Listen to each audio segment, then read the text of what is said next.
All right. Hey, everyone. Mark here. Mark P. Markets. Thanks for joining me for another Greenbridge technical analysis session. So what I want to do here, I'm just adjusting my mic. What I want to do here is update the levels that we went over earlier in the week, also yesterday, because we had an opportunity to go over some charts. And I see we had that AMC trade, Andre. That's nice, cool. We'll definitely take a look at that.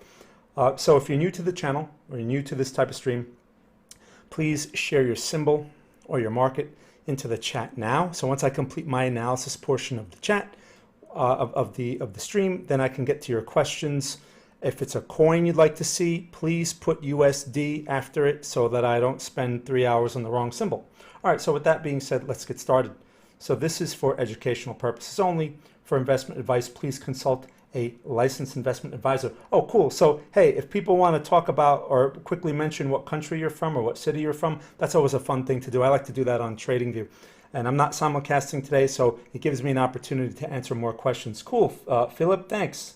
And thanks for joining from Kiev, Ukraine. Wow. It's always impressive to me where people can actually watch me. All right, so let's talk about Bitcoin first. I want to cover Bitcoin. I want to talk about the stock market real quick again. And I want to cover gold and the dollar. Because, I mean, these are really the main markets you need to be keeping an eye on, or most people are involved in. So let's start with Bitcoin. And again, here's the thing. What did I say? What have I been saying since Monday? Watch the level, right? Watch the level. Watch the level. So here we go. Resistance. We had the red candle develop the other day, and I said, well, either we take out the high of that candle or we take out the low of the candle. It took out the low, which means a sell signal is now in play. So if you're not in it and you've missed whatever, hey, this could turn into a buying opportunity. That's what you should be thinking. But where?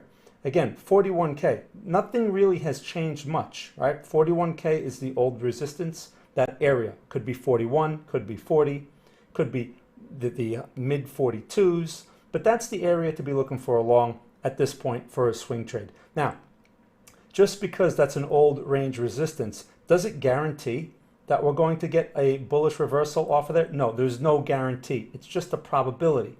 So, and there's no way to pinpoint, as much as a lot of these fake gurus like to say, right? They always convey this idea of precision, but there is none.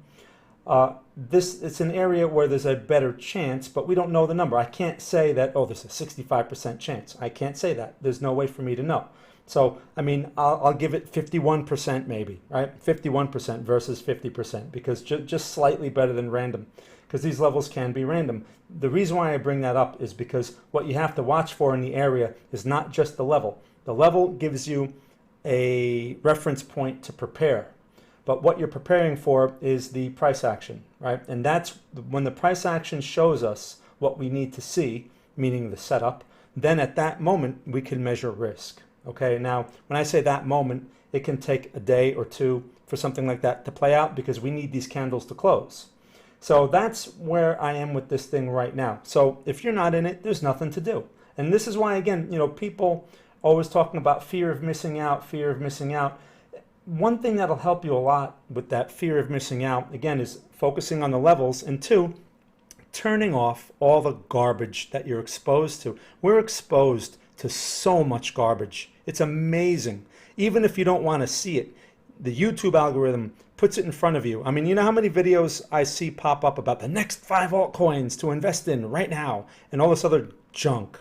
You have to get that out of your system. Otherwise, you're going to be consumed by the herd mentality. All right, and that's a common problem. And the herd serves an important purpose in the system in general, because someone has to take the other side of the professional's trades, but that shouldn't be you. So again, to separate yourself from that, you need to stop consuming, and you need to stop doing what everyone else is doing.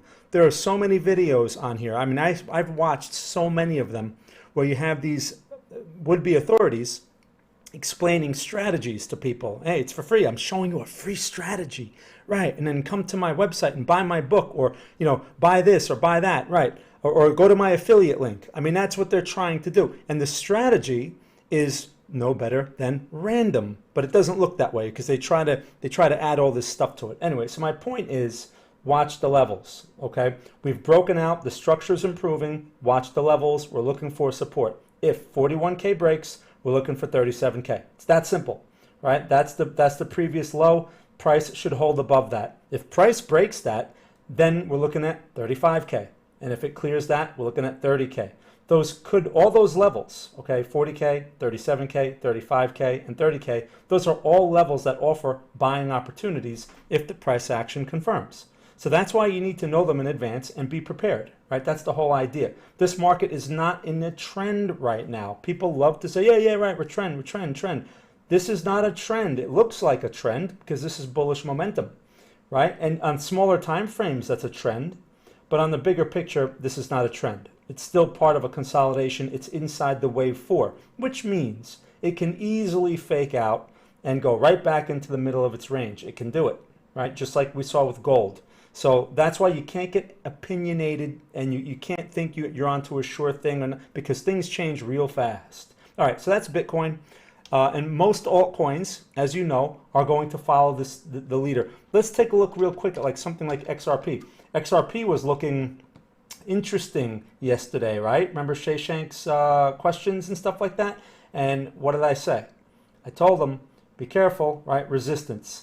It doesn't matter how nice this candle looks. It does not matter. If Bitcoin fails, like I said, these things are going to follow because they don't trade on their own. I don't know how many times I have to repeat that, but they don't trade on their own. So that's why when it comes to technical analysis and charting, it really pays to understand the limitations of a chart, right? People are so focused on the chart and they're looking for some kind of magical piece of information or some kind of magical tool that's going to give you like the precise answer. And there's no such thing.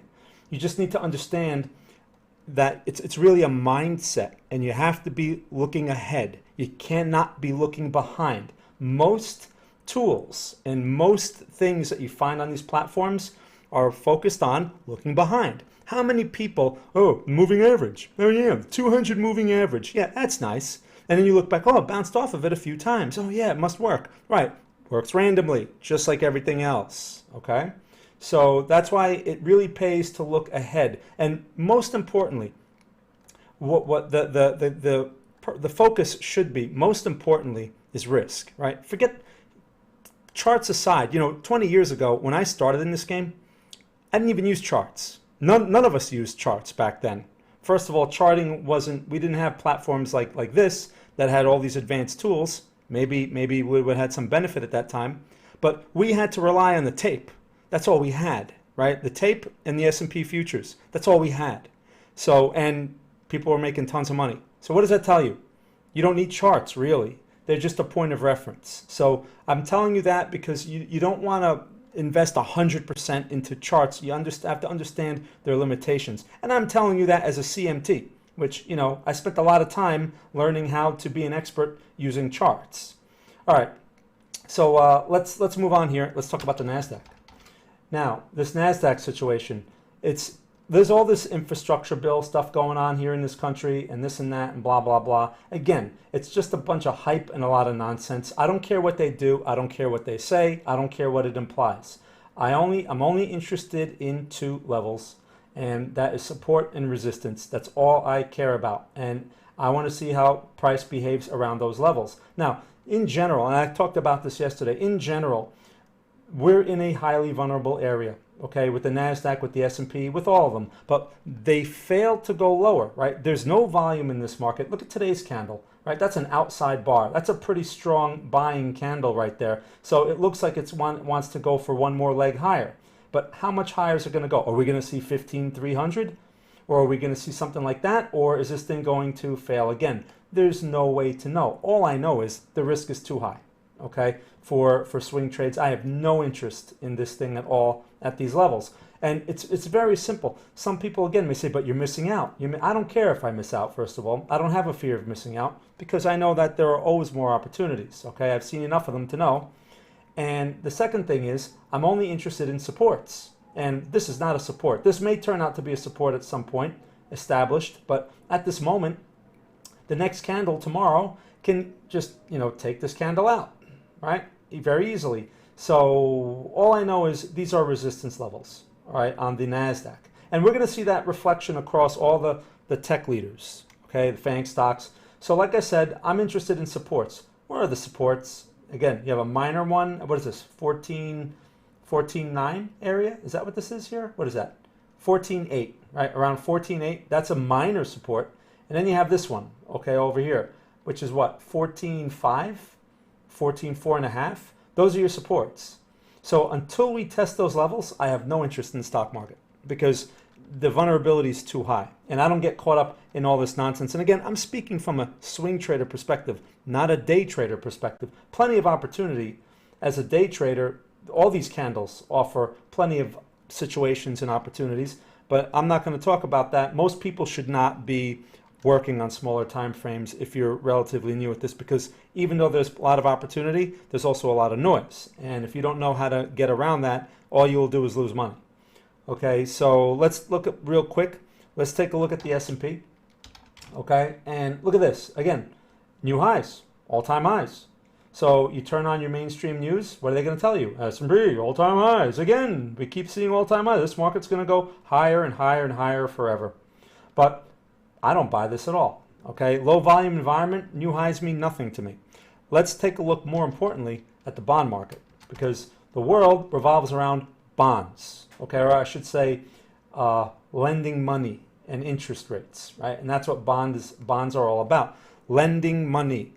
So when you make money really cheap, what do people do with that money? You're incentivized to borrow it because it's cheap, and you can then buy property with it or assets with it, right? Real assets. And that will, if they appreciate or whatever, that's a good use of your cheap money, which is cheap to pay back to begin with, right? So cheap money stimulates buying things, and that's where inflation comes from.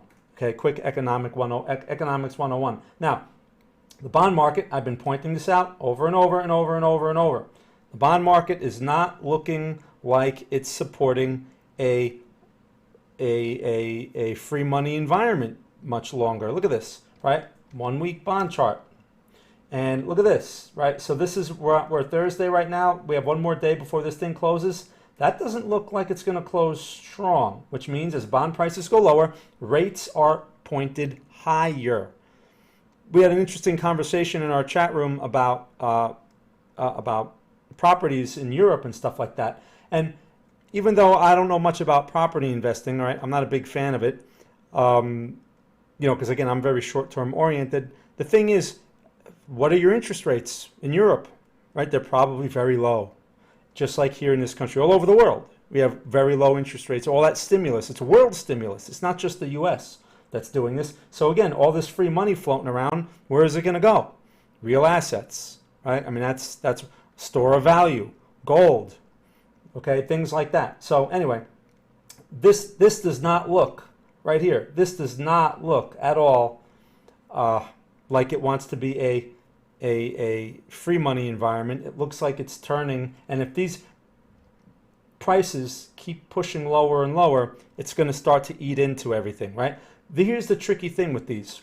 We want instant gratification. So they go, oh, bond market red, so stock market should be red too. No, it's a very slow process, especially in a low volume environment. It may take another month before they realize, oh, yeah, interest rates are going higher. And then they make a big deal out of it. And then the market sells off 1,000 points, right? But you say, but the bonds were going lower the whole time. Right, but they're usually the red flags persist for a while before they have like some kind of effect, because there'll be one particular thing that will catch everyone's attention, and then they'll realize, oh, interest rates are going higher, right? Maybe the Fed will say something, who knows? But all I'm looking at is the risk and the vulnerability, and that's what you have to keep an eye on. If interest rates are going to keep going higher, the party's over, even though the S&P is making new highs right now. It's just going to lure in people who don't know any better, and they're going to think that, investing in stocks is always a good thing to do, a sure thing to do. It is in the long term, but not at highs, not at all-time highs. Anyway, all right, so that's that. How much am I doing with time here? Because again, I want to do this in 15 minutes. Okay, one more. I got one more, about a minute. Let me talk about gold, and then I'm going to get to your questions, okay? So this gold situation. Now, gold, again, people get wrapped up with opinions on gold and silver and all that stuff, and inflation and whatever. Don't get into all that stuff. Okay, so we had that bounce in gold, and it got some people excited, but you have to realize price action is mostly random. And our job as a market timer is to find these levels, price levels, where chances are better it goes the way we think. Like in the case of a support, it's likely buying activity will occur there. I mean, look at that, right? Pin bar right off of that. Now, of course, that was very hard to get into unless you were watching it like minute to minute practically. But my point is, it's the level that matters, not really where it is now. You can't really chase this now. So what do you do in a situation like gold? And again, gold is responding to that bond situation. Real quick, what's going on with the dollar index? I was telling everyone about this yesterday, all right, and I emphasize this a lot. Dollar index is at a resistance, but look what it's doing. Does this look familiar? Doesn't it look like Google and all those other stupid stocks that always go higher and higher and higher and higher and higher? Well, now the dollar's doing it, right? The dollar shouldn't be doing that. This is, in an inflationary environment, the dollar should not be recovering so easily, so quickly, especially after this bearish outside bar. We should see the low taken out and it should be going lower. We don't see that. We see a bullish inside bar, which is a buying opportunity, potential buying opportunity for the dollar, right? It's a continuation pattern, and the momentum here is bullish. So if dollar is going higher, that's rising rate environment. Again, so that brings me back to gold and XAU, right? And so if that's the case, I would expect pressure on gold. So as a swing trader, what does that mean? Should we short gold? No, I wouldn't short gold. I would just look for a support level. You are at this resistance level right now. I mean, notice how it just hesitates right there. Old support, new resistance. Stops right there. Interesting, right? That's not a coincidence. Now, we know that this area, 1675 area, 1650 area, we know that that's a high probability buying area. So we know this in advance. So what do? We wait to see if price gets back there. If price gets back there and gives us something to do, perhaps we will be willing to take the risk if the structure makes sense. But we have to keep in mind that we're faced with a potentially rising rate environment. Maybe over the next few months, the Fed will give us some more clarity on that, right? And once the market gets that clarity, who knows how things can go. But all I can say is, based on the vulnerability of the prices of where we are with like the S&P and stuff like that, we're not at support levels. These are not market lows. These are all-time highs. How much higher do you think it's going to go? Now, I'm not going to get short on that idea, but the point is, I'm not going to go along with any type of confidence at these levels and then watch it pull back 15%, over the next couple of months. And be, how can that be? They're going to get the infrastructure bill and there's going to be $1 billion trillion available. They're going to do this, they're going to do that. I don't go by any of that talk, right? Those are opinions, and they can just get you into trouble. Anyway, so that's my thing for today. I just wanted to cover those, update from earlier in the week, and that's what we're looking at. All right, so let me go to your questions. I'm not too bad off schedule here. All right, not too bad. All right, so let's see, MKC. All right, let's take a look. The ACE, MKC. I know there was some talk about this one. Was it in our chat room earlier? I forget. But let's see what we got here. So look, here's one of these situations. It's tried to pop off this support. Let's look back and just see where our levels are and what the general trend is. So the general trend, we can argue, is bullish, right? Because you have this large structure back here. Okay, that's nice. Then it spent a good portion, right, consolidating. This entire area is basically consolidation. And here you are, you tested the low of that consolidation just, maybe 5 days ago or something like that, and it bounced off of it pretty enthusiastically. Okay, now if you're in it from that low, hey, that's great. There's nothing for you to do here but watch it, right, and see if it can just keep going. But buying this now is not a good idea, and the reason is, look at the resistance levels. These old support levels, you're going right into that.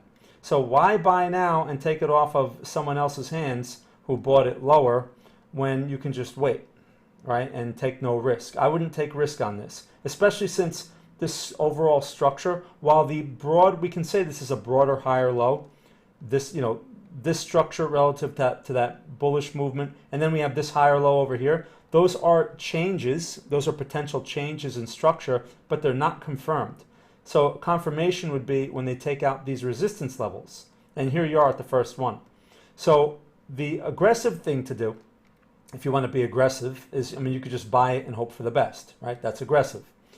If the more conservative thing to do, there's two things. You can wait till that resistance breaks and then look for the next pullback, or you can wait for the next pullback now and see if you can get another little mini higher low, you know, around this price here, which is what, 84.30 area, 84 and a quarter, something like that, you know, or test of low, which is 82.68, right, for another double bottom. Those would be your conservative price points. Otherwise, you know, you wait for the breakout, and as structure improves, you look for that next buying opportunity in an improving environment. But like I said, it's a stock. Now, I don't know their correlation to the S&P.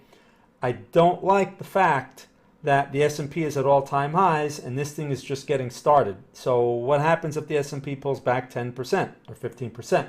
Is this thing going to do its own thing? I don't know. You know, is it a biotech stock? Usually they do their own thing.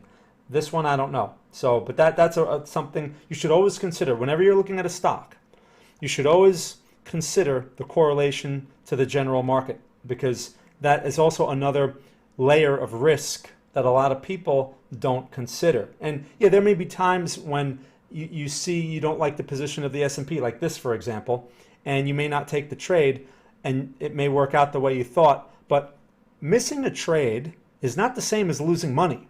All right, some people think that. They think, oh, I missed the opportunity. I left all this money on the table. Right, but you know, you realize you can leave all the money in the world on the table and it doesn't change your account size, right? Because it's not really your money to begin with. So you can't think of that as a loss. We have enough things to deal with. So it's okay to be wrong and miss out on something. Nothing wrong with that, because you just have to wait for the next opportunity. Patience is really the obstacle there. All right. Okay, so Ace from Oklahoma, I didn't realize that. Cool. Well, welcome. And Andre, okay, can you please take a look at RIDE? Sure. So back to the EV sector. Now, I was looking at these yesterday, actually, earlier, and, you know, these EV stocks are you have to be careful with these, because a lot of them are like flavor of the week, and they only get popular when, you know, all the day traders pile into them. So you have this situation here. It should not have taken out the low that I drew there. Okay, this low. What is that? $7.16. Is that the low? I'm sorry, 671. So, and it went as low as 575, almost 550. So here's the thing. Something like this. I mean, you're betting on the EV sector, and obviously this thing hasn't performed like the other ones, right? So it was like the flavor of the week type of thing. So you have to be careful here. Are you willing to take the risk? The structure isn't that favorable. It's a good price, all right? I mean, you're coming off of a potentially failed low, because it didn't go a whole lot lower, but it went lower. So you have that. It's trying to bounce off of that. This thing is what, plus 15 cents today? All right, it's trying to come off of that. So if you keep your risk tight and you want to give it a try, you're looking at maybe a swing trade of maybe 1.5 to 1 or something like that, because your exit points are going to be somewhere around here, not up here, especially in a market, a general market that's in a vulnerable spot. These things have been weakening, right? Like this one has been showing negative performance while the stock market has been making new high after new high after new high. Why isn't money coming into this, right? Where's all the enthusiasm? So you have to keep that in mind, right? If the stock market turns, these things are relatively weak. Now, the EV space is not highly correlated, but still, it can put pressure on these weak stocks. So I wouldn't have high expectations. Good location, not good structure. I mean, for the structure to start proving itself, this is not enough. For structure to start proving itself, you need to take out this resistance right here. And you got a little ways to go for that. In fact, you should be getting out at that point, right? When everyone else is buying the breakout. And that's around, what is that? What's the high there? Around 9.25, something like that. That's where you should be looking to get out. If you manage to get some at, you know, current prices, which is around maybe $6, something like that, right? You're looking at a possible entry with maybe a $1.50 stop. In these EV stocks, you must respect the stops. You must.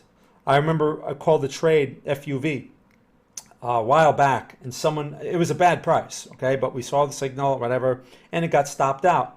And a guy tells me not too long after it that his account, whatever, he's minus 50% in the position. I said, what happened to the stop? Oh, I forgot to put the stop. You have to put the stop because these are not like high quality assets, most of them. They're hype, most of them. All right, so you have to keep that in mind. Good for swing trades. All right, so let's see what else we got here. Okay, so thanks for asking about that. And you're in from 570. All right, so I hope that answers your question. I spent like a lot of time on that. All I have to do is give you the resistance. But yeah, that first resistance area, that midpoint, that's really what you should be looking at. That's 570 is a good price, really good price, by the way. You don't even have to risk the full dollar. So you can get better reward risk. Hey, Wedge, good to see you. Okay, cool. Oh, no rants today. No rants today. I think people may come here just to hear me rant. I may have to just make up fake rants just to keep people happy. I don't know. All right, thanks, Wedge. Andre, so after yesterday's stream, got into AMC and a bit of a profit. What would be a good way to play it in terms of profit targets? All right, good question, AMC. So we know that this is, the short squeeze situation, right? And that was by the way, Andre, that was a good observation because I wasn't paying attention to AMC. And you got that. We talked about how that was a nice swing trade setup and all that other stuff. So that's good. You had the courage to take it. Cool. So as far as profit targets go, what you want to do is look at the resistance levels, the nearest resistance levels. You're looking at, this is one right there. So that would be one place to consider locking something in. What price is that? Let's see. That's around 40 and a quarter. So if you're in from, where did you get into this thing? Let's see. Did you put that? Okay, you didn't put a price. But if you're in from, let's just say the pin bar high, okay, 31.87. Let's say you're in from 32. That's not too bad, right? So as it gets near that 40 area, that's perhaps where you want to start reducing your risk, right? So you always want to look at that reward risk. I don't know what your risk is or what you took, where you put your stop. You don't have to tell us. But the point is, when you start getting above 1-to-1, right? See it right now, there's no reason to sell. You should just let this thing do its job. But if this thing starts to go and you start seeing 1.5-to-1 or 2-to-1, if you see that quickly, then take something off the table. It really doesn't matter too much the price. What matters more is the reward that you're getting for the risk that you took. Now, once you clear 2-to-1 and you've locked something in, at that point, if you want to let it ride and then you want to start looking at levels, right? So that would be like 40, and then maybe a much more enthusiastic level, I should say optimistic level, 50, the 50 area. Those would be places to be looking for profit targets if you want to try to let some ride after you've taken something off the table to reduce your risk. Okay, does that make sense? So thanks for asking about that. Okay, Philippe from Ukraine, again, thanks for joining. What do you think of XRP? So Romaseed, I talked about XRP earlier before, so hopefully you got that. I just, it's following Bitcoin, and I wouldn't mess around with these levels. If Bitcoin's pulling back, that thing's pulling back too, right? So use Bitcoin as your guide. Also, go back to earlier part of the stream when I talk about Bitcoin, because XRP is one of the ones I brought up. From the Netherlands, hey, cool, welcome. Oh, the scammer. Yeah, I know the scammer. That's a pretty easy name to remember, the scammer. Can you chart TRX, the garbage coin? Oh, I love it, garbage coin. He knows my terminology. All right, so let's take a look. TRX. So again, now we're seeing a lot of these pops all over the place, right? We looked at a bunch of altcoins yesterday too, and we see these. So the first thing I look at, look, I'm going to show you something. A lot of people, this is what they see. They focus on this, right? Their chart will look like this. This is going to be their chart. Oh, this thing's going higher forever. And they watch their favorite guru who tells them that. If you notice on my charts, I'm always zoomed out, and I'm always looking back. I'm always looking at like these things back here, because these things are a factor, okay? These tails, all these tails and all this stuff back here, they will play a role, because that means there are traders stuck at those prices. That's why they're important, and that's the first thing I want to note. Resistance levels. Not only that, we have those, we have these over here. Look at this. Is it a surprise that we see a pin bar over here? No, it's not a surprise. Look where you are. You're in around a bunch of resistance levels. Who wouldn't want to sell here, right? Well, the unknowing retail trader wouldn't want to sell because they're filled with greed. But people who know what they're doing know that there's a lot of people trying to get out at these prices, and they get out, right? Now is your pin bar. Also, Bitcoin has failed. so far, right? It's failing, it's pulling back. So this is no surprise. These things don't trade on their own. So as far as charting this thing, the numbers that I just gave you here, these resistance levels, you're looking at 8 cents, like 8 1/4 cents. Then you have this level here, which is what? 9, basically 9 1/4 cents. Then you have this level here, which is what? 10 cents. Those are your resistance levels. So if it manages to touch them, right, those are great places to be taking money off the table. As far as buying into something like this now, because people are going to have this on their smaller time frame charts. They're going to see this pin bar, but on a smaller time frame chart, this pin bar is going to look like a pullback of some kind. You know, on their 1 hour chart or their 30-minute chart. Oh, buy the pullback. Right. You're buying the top of the market. Right? It's not a pullback. The larger magnitude move potentially can take you here, which is equivalent to 35K on Bitcoin. It's the same type of formation, and that's around 6 3/4 cents, something like that, right? This area right there, that's really your next support right now. And if that's taken out, you know, you're looking at these levels here, these lower, much lower levels. You have this area right there, right? So, I mean, I could draw lines all over this chart, but those are the ones that are standing out. And you really want to pay attention to ones like this, right, where you have dramatic moves off of. Those carry more weight. Those are going to catch everyone's eye, and people will probably look to buy there again. But like I said, the levels alone are not enough. In the case of these altcoins, Bitcoin is the leader. So, you know, just like XRP, this looks very similar, right? XRP had that long vertical candle, and then the party's over real fast. What happened? Bitcoin failed, okay? So that's why I always say, use Bitcoin as your primary guide. Thanks for asking, the scammer. Okay, Schenk.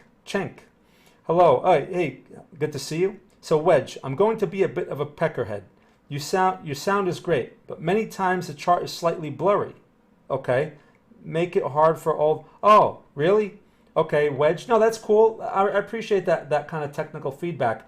That may have something to do with the resolution that I'm streaming at, but I thought I was streaming at a pretty good resolution, and I can't really tell from here. So does anyone else have that problem with blurry charts? That's good to know. Again, any kind of technical feedback that's helpful for me, because then I could try to figure out how to make adjustments. It's important to me that you have a good experience. You know, I don't want to sit, you shouldn't have to like struggle to you know, consume this information. Anyway, all right, Abraham. Can you explain how to understand inside bars? Because you said that June 15 was a sell signal and August 8th is a buy signal, and the trend is the same. Okay, BTC. All right, inside bars, no problem. So let's go back to Bitcoin. Now, so here's the thing. Inside bars are a continuation pattern. They're a momentum continuation pattern. An inside bar is just a smaller version of a triangle. Okay, like if you look, I'm sure if you look like on a 5-minute chart or something like that, that inside bar will have some type of consolidation. I mean, that's basically what they are. So when you get an inside bar, what you're interested in is the structure that the inside bar developed within. All right, these structures are bullish. Now, inside bars aren't like trend reversal type of candles. They're momentum continuation. So you can't judge them all the same. What you're looking for on an inside bar is the high or the low, first of all, being taken out, okay? And that's going to give you a buy or sell signal. But it's possible, like in this case right here, because this green candle is an outside bar, right? It gave you both a sell and a buy signal. So which one do you follow? Well, because the momentum is generally bullish, you ignore that sell signal. You give the buy signal more weight, even though it's not going anywhere from there. But we've taken many inside bars, you know, that work out that way. In a very strong trend, sometimes that's the only signal you have, okay? But usually that's with a strong trend. You don't want to get too mixed up with them when you're in these type of situations, when you're consolidating, because they can be very messy. And both the high and the low can get taken out. You have to understand all candlesticks appear randomly. So what gives them any value is really the context, and you have to be able to read that context. So I hope that helps. Okay, Andrew Rios, Tesla. Sure, let's take a look. TSLA. All right, so electric vehicle, right? Leader. This thing it's been a tough trade because it hasn't really been going anywhere in recent time. It's been sort of like it goes into these consolidations, breaks out, consolidates again. Looks like you have an outside bar today. That's nice, but look at the bigger picture. All right, you're still, even though we can argue that you sort of have this trend of higher lows and higher highs in this situation, you're going right back into this high, which is what? What is that? 780, and this thing right now is at 718. So there's some room to play. This is like a good one for day traders and stuff like that, because you got plenty of room here to do something with. If you want to swing trade something like that, again, your risk is going to be defined by like the low of today. What's today's low? Around, what is that, 699, so the 7 even area, right around there. You can play that kind of game. The thing is, Tesla is, I believe, a component of the S&P. So as you know, the S&P made new all-time highs today. If the S&P pulls back, this thing is probably going to get affected. Now, I know I've watched Tesla for a while, and historically, Tesla tends to do its own thing, but I don't know if it's going to continue that. Now that it's part of the S&P, it's less likely to do its own thing. So those are a few things to consider. But as far as the outside bar breakout, I mean, if you look at that just by itself, okay, fine. You know, you have the breakout and maybe you have some room to run there, but you do have to face that vulnerability from the S&P. All right, and I'm not a big fan. I don't like breakouts, first of all. I'm not a big fan of them, especially when they're highly correlated stocks and the S&P is at such vulnerable levels. Because like I said, everything looks good at the moment. I mean, it's a good looking chart. Everything looks good, but we're missing a lot of information. Like, are there, you know, is there going to be some surprise news tomorrow or next couple of days, and something unexpected with this stupid infrastructure bill or whatever? I'm just bringing that up. Some kind of news comes out that no one expected. S&P pulls back, right? And then next thing you know, this thing is back to like this level here, which is what, 690s, 680s, and you're like, I bought this thing at like 700. Now it's like, you know, 30 points against me and all that. Why get involved in all that? Okay, so it's not like we're in a market like where the S&P is pulled back and now it's preparing for its next leg higher, and then we're looking at something like this. I'd be much more optimistic about that, because now you have the S&P with you. But the S&P is a potential problem in this case. Okay, it's not really with you because it's in a vulnerable spot. All right, so just something to keep in mind. This type of thing I would be much more interested in for a day trade, if anything. All right, so thanks for asking about Tesla. All right, what else we got here? Wedge, sheepishly, what is that? Apologies, fixed it. Okay, no problem. Up the playback. Okay. Oh, okay, there you go. Oh, so that's good to know, though. So maybe someone else has a problem with the resolution on the chart. Maybe it's not me. It could be the resolution that your screen is set to, or your browser is set to, or whatever. Okay, so cool. Thanks for pointing that out. No problem. Hey, Alex, can you take a look at eBay? eBay, sure. I haven't heard from that one in a long time. I don't even remember the symbol. Is it eBay? Yeah, okay.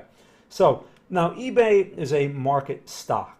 Right, just like Microsoft, just like Intel, just like all those other ones, you know, IBM, get real boring, right? It's a market stock. So, as we know, S&Ps have been making new highs and new highs and new highs. Now, my concern with something like eBay, look at this. It's not a bad looking chart, except for the fact that it looks strong today. What's today's close? 68.84. It's up 82 cents. That's nice, but you have a resistance right there.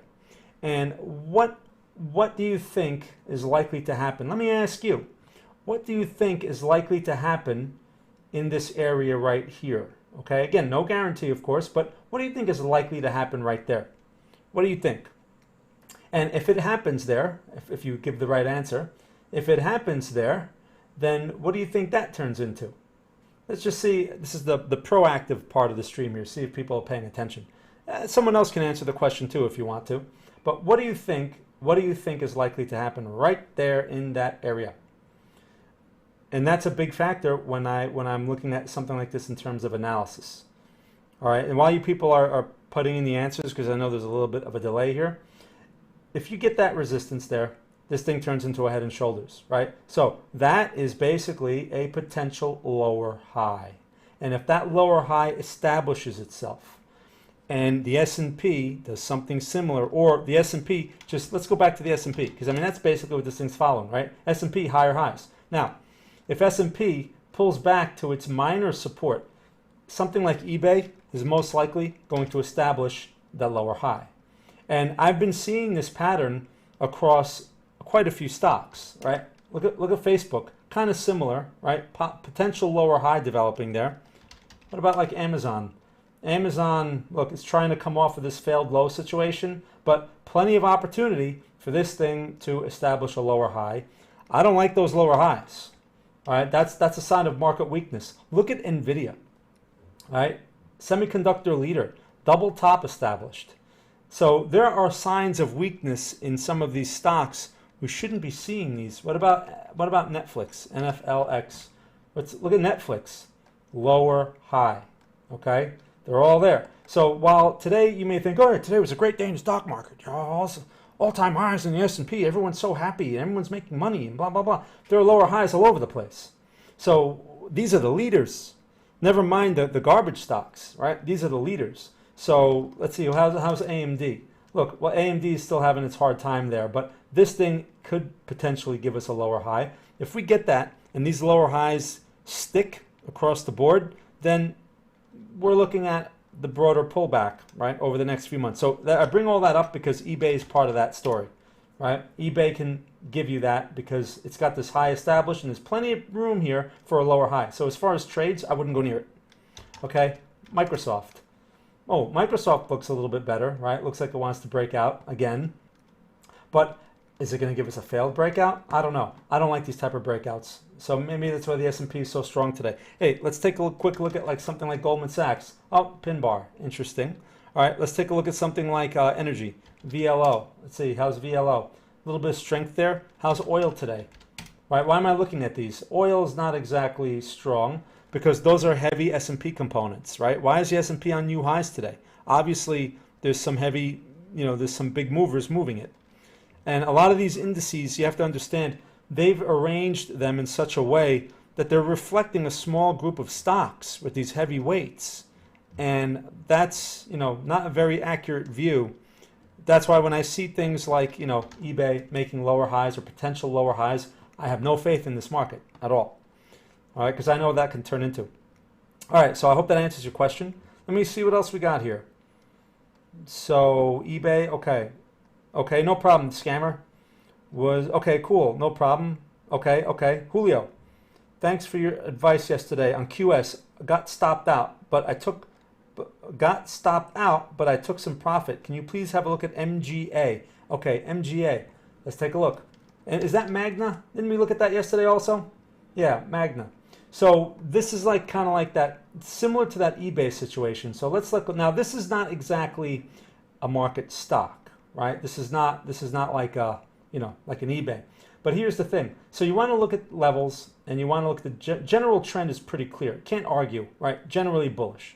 Now you have the pullback. Okay, we talked about that. Okay, fine. Now you have the support level established right there, which is a higher low. What is that? 81.62. So you're going to round that to 81.50. This right now, current price, while it looks interesting, now this is what you're seeing here. This is a little tiny candle. That's an inside bar.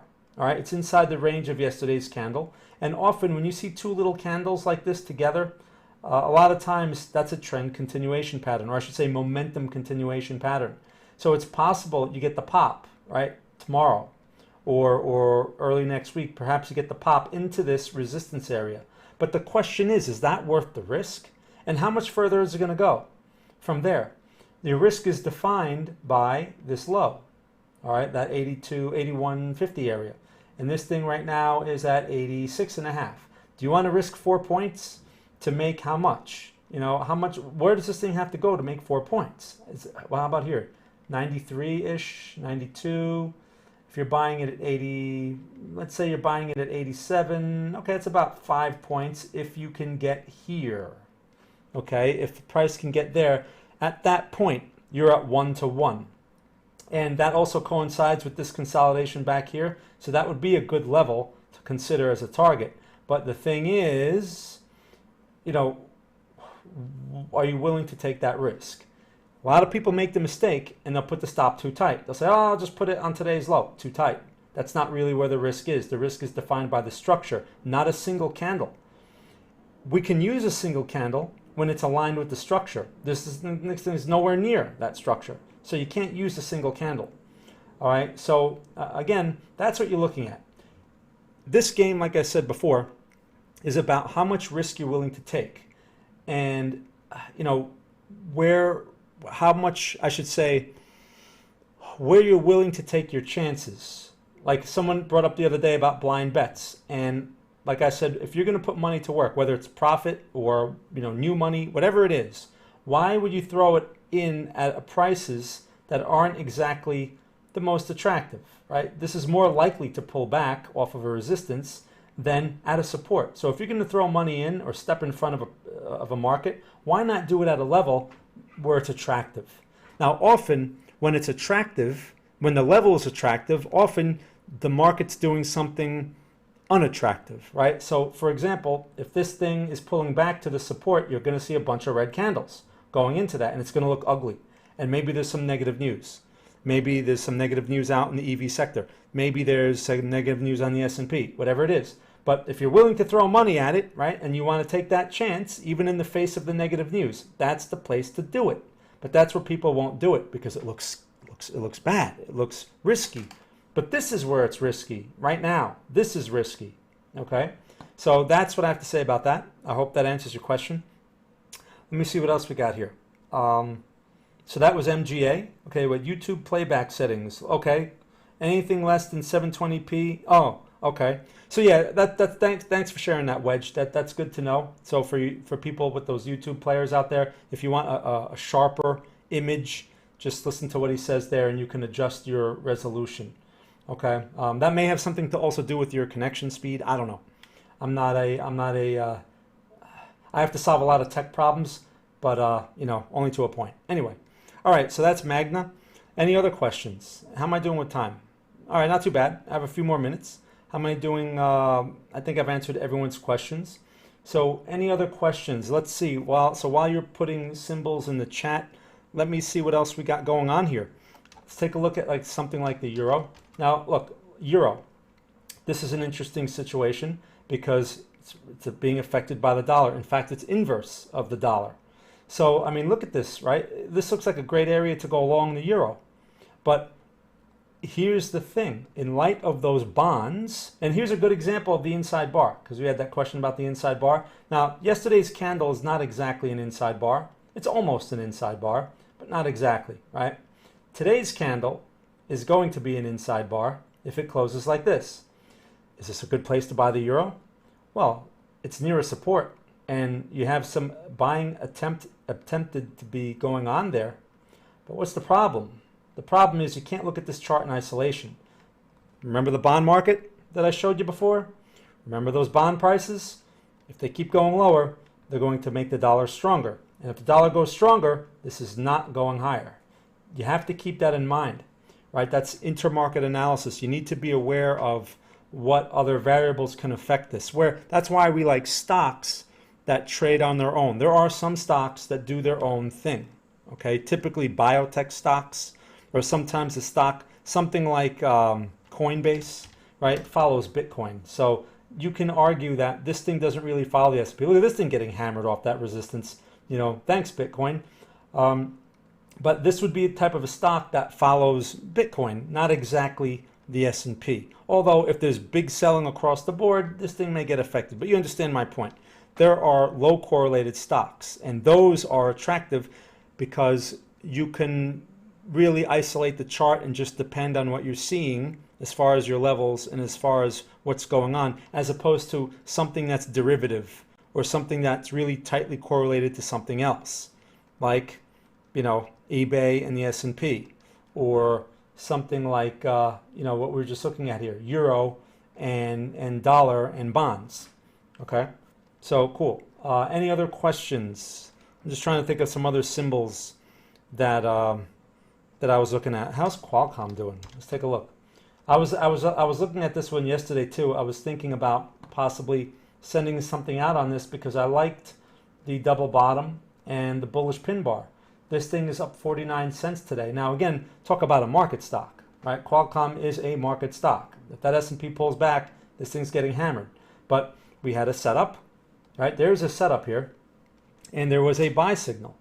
So like again, my point with these things is you can find setups, you can go through thousands of charts and you can find setups, but it's not the setup and all that other stuff that's really the key here. It's really how much risk you have to take, and are you willing to take it? In a situation like this, the setup helps us define that risk, and then we can decide if it's acceptable or not. So just a quick example with Qualcomm, what is the risk on Qualcomm if you bought the top of the pin bar? And the low was at 144.5, basically 144.25, and this thing's at 147. You're looking at about $3 of risk. And how much will this thing have to go? Can it reach that high? What's the high here? 152. So it's kind of tight, but you know, making your $3 to justify your risk is possible if it goes for those highs. But if it doesn't, right, that's the risk you're taking. Now again, highly correlated stock. You have to consider where the S&P is and the fact that the S&P is making new highs, all-time highs, and this thing is not. Like I showed you with all those lower highs, that S&P finds a red candle tomorrow or the next, or Monday or Tuesday, whatever, all these things are going to get hammered. And any trades that you took are going to get stopped out. So the only way to protect yourself against these situations is, for one, you don't take too many trades at such a market location. All right, again, I'm talking about swing trades. So let me see, I'll get a question here from the scammer. Can you chart FTT? Sure. So I'll chart that, and then after that, yeah, I'll give this a few more minutes. I'm going to wrap it up a little early today, earlier than usual. All right, give people a break. Let's see, FTT. What's FTT? Okay, let's take a look. I like the range. Ooh, I like that range. Let's see what we got. So you have a triple top. I mean, that is so clear. And then you have the range low over here. Look at that. What a nicely defined range. So in this situation, look, people tried to sell again. Look at this. They tried, and it's going in their face. So what do you do in this situation? Well, first, let's look back a bit. I mean, general trend is bullish. Okay, clearly, general trend is bullish. Now, that means that you may get that breakout, right? It may break out. Your risk can be defined at 33.5, right around here. That's where your risk is defined from. It's a risky type of trade, especially in light of the S&P. I don't know how this thing correlates, but it's a tricky area because you are at a resistance. I don't like these type of trades, but that's one possibility. Okay.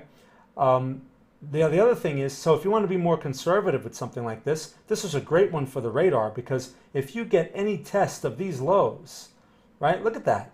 I mean, you better believe people will probably try to buy that thing again. I mean, you had three, after the first one, you had 3 other opportunities, or maybe if you want to include this higher low, 4 opportunities.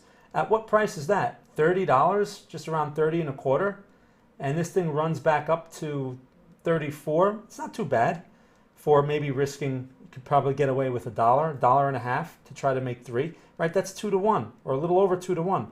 So that's not bad. But again, that risk reward comes from this level, all right, not up here. So that's what you have to keep in mind, plus the vulnerability of the stock market. So now as far as like the short side, something like this, it's a tricky game. You're going against something that's generally strong. It's sold off a few times off this area, but the thing is, in something like this, if you short this and it breaks out, you have to get out quick, because a lot of people are going to probably be short it, thinking the same thing. And that's where you get that squeeze from, because everyone's short and they all have to get out. And that's where you get something like this. So just something to keep in mind. That's why generally it's just not a good idea to short something that's trying to break out like that generally. Now, if you're thinking on a day trade basis, sure, there's opportunity there. But this thing is a $34. I guess you can fool around with this on the day trade time frame. I don't know. I'm not familiar with the stock, so I don't know how smooth it trades. But yeah, that's at least, look, like I always say, when in doubt, look at the support and resistance levels. And that's really what you should focus on, right? So simplify. It's very simple. You want to buy the stock? Okay. Are we at a support or at a resistance? Answer is resistance. Do you want to buy a resistance? I generally don't like to buy resistance, but not usually a good place to buy, right? It's something that's strong. Usually you want to wait for a support. So there's your answer. It's very simple. A lot of people, they don't make it that simple. you're charting a stock. Oh, I'm sorry. Well, it's a nice stock, the scammer. FTT, that's why you have to put USD after it. You have to put USD. So I talk about the wrong stock for 3 hours. But I like the stock. See, look, we found an interesting stock there. And I talked about that range. So anyway, all right, wrong stock, wrong symbol. Thanks for clarifying. FTT, which is FTT USD FTX token. All right, so look at this. Thanks for clarifying. This type of price action, I don't like because it's too vertical. And yes, it's attractive. People go, oh, it's strong. How could you not like it? Because typically the party's over. If you're not in from these prices, the party's over. And all you're doing is taking it off the hands of people that managed to get it at these prices. I don't want to do that. So again, support and resistance. All right, we have resistance right here. You have some right there. And you got the red candle coming off of that. No surprise, right? It's an appropriate level for such activity. First of all, and look, you had some other attempts too to sell. You had a resistance here, old support. It tried to sell and it broke through. All right, no problem. But Bitcoin is also doing a similar thing. So if Bitcoin pulls back, the next thing you want to do is you want to look at the supports for something like this. But again, it has to coincide with Bitcoin. Your next support is right there, which is what? What price is this? 36.83. So that's really the attractive price or your higher probability price here. So basically you wait, right? You wait for, unless it puts in a higher low somewhere else. It's possible. Maybe you see a higher low in that area, possibly, but it would have to prove it, okay? Structurally, it's touched this area many more times. So, excuse me, that's the place you want to be looking for, okay? That's your higher probability. So my point is this. If you're in this and you're in from lower prices, not a bad place to be reducing your risk. Taking profits, taking something off the table. If you want to try to let this thing run a bit and see if you get a little mini high or low, which is possible. Maybe it goes up a little higher. It's possible, right? You want to try to let your winner run, but don't make the mistake of thinking you're in a top ticket because that's just gambling. All right, so that's the story with this thing. Again, whenever I see these elongated like moves, a lot of times that's usually built upon a lot of hype and a lot of nonsense. There's often like a chat room somewhere and they're hyping this thing and it gets all excited and this and that, and you don't want to be chasing it. So, and that goes back to the fear of missing out. Well, if you make money from the stock, I'll be well, the scammer, I'm not going to do anything with that stock because I'm not going to short it. But hey, I think it's a good one for the radar. So thanks for bringing it up. Again, what's nice about having a community like this is people bring up stocks, even by mistake. People bring up stocks, and we may find a good one for the radar, which I think that one, FTT, is. Anyway, so, but that's the thing with these altcoins. Always go back to, with the altcoins, look at your leaders, right? Ethereum, Bitcoin, and it's really about them, because I can sit here and I can put levels on these charts all day, and they're not really going to really mean a whole lot unless Bitcoin agrees with them. So like I said, in this situation, right, we're seeing the red candle, and no surprise, Bitcoin is also seeing the red candle, right? Because Bitcoin is the leader, not FTT. So that's why really, when you're trying to make a decision for an altcoin, you should really refer to this first. Same as when we're looking at a stock, you should consider where the S&P is, because the S&P is a big factor. And you should always, even on, of course, highly correlated stocks, but even stocks that have maybe like a mid correlation, they can still be affected by a really broad sell-off. So you just want to be careful with those situations if they're really blatantly relatively weak. That's what you have to watch for. So like I said, watch these Bitcoin supports, and they will probably coincide with your next support on FTT. With those other altcoins too, you really need to have a well-defined plan on how you're going to deal with them. Are you looking to hold inventory, which is usually not a good idea for most of them, or are you looking just for a shorter-term swing type of trade, which makes a little more sense in these? But some of them move very slow, so a lot of them, they're kind of a pain, and you have to hold them for a long time anyway. But that's why they're I don't think they're the best. They're not the best swing trade vehicles, a lot of them, and a lot of them are not good investments either. So it's a very tough spot. That's why I'd rather stick to the leaders, right? Bitcoin, Litecoin, Ethereum, whatever. The higher priced ones, they tend to move, but they always follow, they tend to have that tendency to follow Bitcoin. All these other ones, right? You see the hype about, I remember when AXS, that want to go forth and multiply, would always bring that one up because it went berserk. It went from like $3 to like $35 in like 2 days or whatever. I'm exaggerating, but it was something like that. And those coins are lottery tickets. So you have to understand, a chart is not going to help you really with those coins unless you're in it and you're looking for potential targets or you're looking for potential levels. Okay, fine. But as far as trying to predict those type of breakouts and all that, chart's not going to help you because there's some kind of catalyst behind them, and that catalyst could be sourced from a chat room or someone spreading a lot of hype and all that, and that's where you get those ridiculous lottery ticket moves, right? And that's what they are.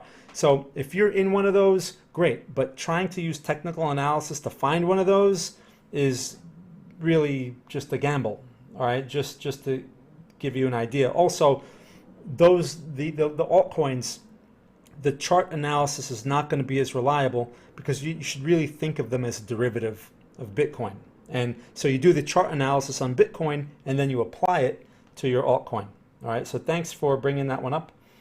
Okay, to dominance. Okay, well, that's interesting. I don't pay attention to. I'm glad you bring that up. That BTC dominance thing. I pay no attention to that. You have to understand when it comes to those type of pieces of information. Let me see. I'm going to wrap this up here in just a couple of minutes. But when you see that type of information, longs versus shorts, Bitcoin longs, blah, blah, blah, right? That's just an extra layer of complexity that we don't need. If there was any advantage in knowing that information, for one, it would not be available because the people that have that or produce that information or whatever it comes from, they would just keep it hidden for themselves or charge people a lot of money to get it, right? They're not going to make it available for free. And since everyone has access to it, there's usually no advantage to it. That's the way it works. So I pay zero attention to any of that stuff. The most valuable information we can get really comes from price itself and how price behaves around certain levels, because price is a reflection of orders being matched. And the orders being matched are what drive price, right? So really, if you wanted really good information, okay, like I always talk about, which is not possible to get, if you want high quality information, you need to see an order book, but not that garbage that they put like on Coinbase Pro. That's not a real order book. What you need to see is who has how much money in their account and where all their orders are.